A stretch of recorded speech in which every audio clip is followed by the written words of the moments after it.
أنا شيماء حسان، فأهلا بيكم لو أول مرة تشوفوني، وأهلا بيكم كمان مرة في فيديو جديد. فيديو النهاردة هيكون بعنوان حكايات كتب. في فيديو النهاردة حابة أتكلم معاكم عن الكتب. كنت اتكلمت معاكم من قبل إزاي بدأت القراءة، فإذا ما شفتوش الفيديو فهتلاقوا الرابط موجود في صندوق الوصف. بعد ما تخلصوا الفيديو ده ابقوا روحوا شوفوه. وعلشان ما أطولش عليكم أكتر فيلا بينا نبدأ الفيديو.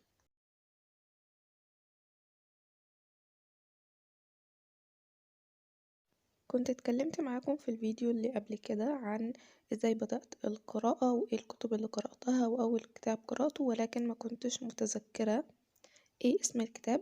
فالكتاب اللي قرأته كان هو الكتاب ده، زي ما انتوا شايفين كتاب صغير، اللي هو قوة التحكم في الذات لدكتور إبراهيم الفقي.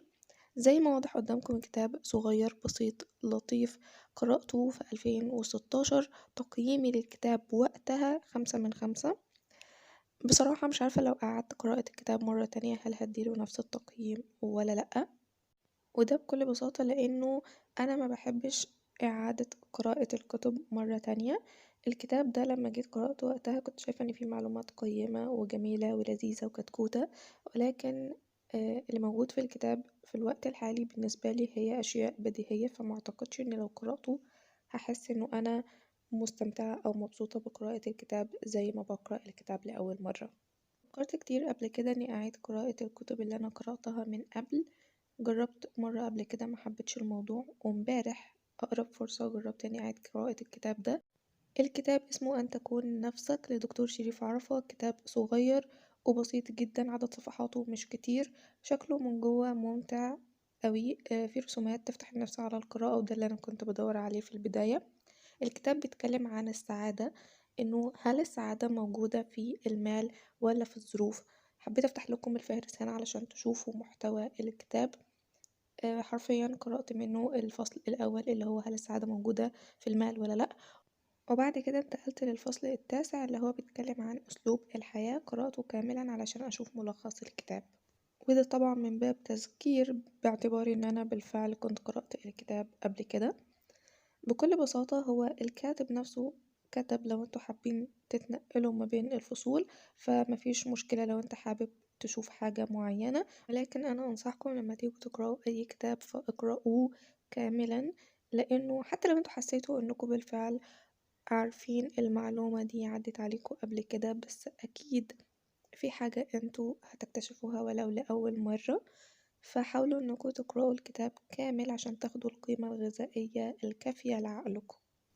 كمان كنت اشتريت كتاب تاني لدكتور شريف عرفة اسمه تخلص من عقلك، برضو من الكتب اللي كنت حابة أعيد قراءتها من تاني. بصراحة برضو هو كتاب زي ما واضح قدامكم صغير وخفيف ولطيف وظريف. أنا باعتباري إن أنا من 2017 برضو ما قرأتش الكتاب، وكنت وقتها اشتريت الكتاب وقرأته. هنا كنت بوريكم فاصل الكتاب ده أنا اللي كنت عملته، فكنت بحب أستخدم فاصل الكتب بتاعتي اللي أنا بصنعها يعني. المهم نرجع لموضوعنا. فبصراحة برضو مش فاكرة الكتاب بيتكلم عن ايه، فهنا حبيت أفتح الفهرس عشان أفتكر، أحاول أتذكر الكتاب بيتكلم عن ايه.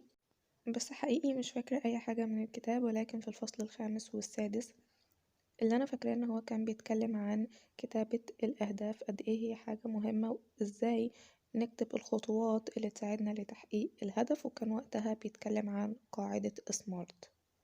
أما عن الكتاب اللي أنا بقرأه في الوقت الحالي فأنا بقرأ حاليا أسرار عقل المليونير للمؤلف هارف إيكر. في الكتاب بكل بساطة الكاتب بيتكلم عن إن لكل إنسان منا عاداته ومعتقداته اللي ليها علاقة بالمال. فلو انت شخص بيفكر انه يكون غني وشايف انه انت شخص تستحق الغنى، وكلنا من حقنا ان احنا نكون اغنياء، فلو انتوا كنتوا حابين تكونوا اغنياء فلازم تفكروا زي ما الاغنياء بيفكروا. في الكتاب ده بيجيب لنا طريقة الاغنياء وهم بيفكروا ازاي وبيتعاملوا مع المواقف ازاي وبيتصرفوا ازاي، وكاتب لنا انه ازاي نمشي على خطوات نتبع فيها أسلوبهم وطريقة حياتهم. الكتاب تقييمه أنا لسه مخلصتوش فعلا، ولكن تقييمه 5/5. الكتاب من أكثر الكتب مبيعا، والكتاب جميل جدا. أنصحكم جدا بأنكم تقرأوا لأنه بجد هيفيدكم جدا. وآخر حاجة حابة أختم بيها وهي رواية أرني أنظر إليك للدكتورة خولة حمدي. الرواية زي ما هي واضح إنها كبيرة، عدد صفحاتها 428 صفحة تقريبا. الرواية مقتبسة من قصة حقيقية بتحكي عن الشخص ده انتقلت حياته من إنه شخص مسلم بيدخل في مناظرات حد اللي هو من الشخصيات المعروفة وإيمانه بالله قوي جدا إلى الإلحاد، وبعد كده رجع للإسلام تاني ولكنه بيقين. الجميل في الرواية إن إحنا بنخوض مع صاحب القصة في تجاربه المتعددة لأديان مختلفة، بنشوف ثقافات غريبة لأول مرة هنشوفها وإحنا بنقرأ الرواية، وبالأخص إن هو كمان خاض تجارب فعلية، فهو بياخدنا معاه من مكان لمكان ومن بلد لبلد لتجربته في إن هو يشوف أديان مختلفة، وبالأخص إن إحنا في الرواية هنشوفه وهو بيخوض تجارب لأديان غير سماوية. إحنا دايما بنسمع عن الأديان السماوية ولكن في أديان تانية إحنا ما بنعرفش عنها حاجة. من خلال الرواية هنقدر نشوف كل الأديان دي والتجارب اللي هو هيمر بيها في كل دين هو هيلتزم بيه لفترة طبعا ويغيره لغاية لما يرجع للإسلام من جديد. كمان أنصحكم أثناء قراءة الرواية إنكم تجيبوا ورقة وقلم، لأن في الرواية عميقة، الرواية فيها حاجات كتير قوي، فأكيد في حاجات ممكن تقف معاكوا أثناء القراءة حابين إنكم تدوروا بنفسكم فيها، فتقدروا تجيبوا نوت وتسجلوا فيها المعلومات اللي انتوا حابين تبحثوا عنها فيما بعد. تقييمي للرواية 10 من 10 ونجمة، أكيد من كتر ما أنا كنت متحمسة وأنا بتكلم عن الرواية فأكيد كنتوا هتبقوا عارفين إن أنا أكيد هديها 10 من 10. الرواية جميلة جدا وممتعة جدا، أنصحكم جدا بقراءتها.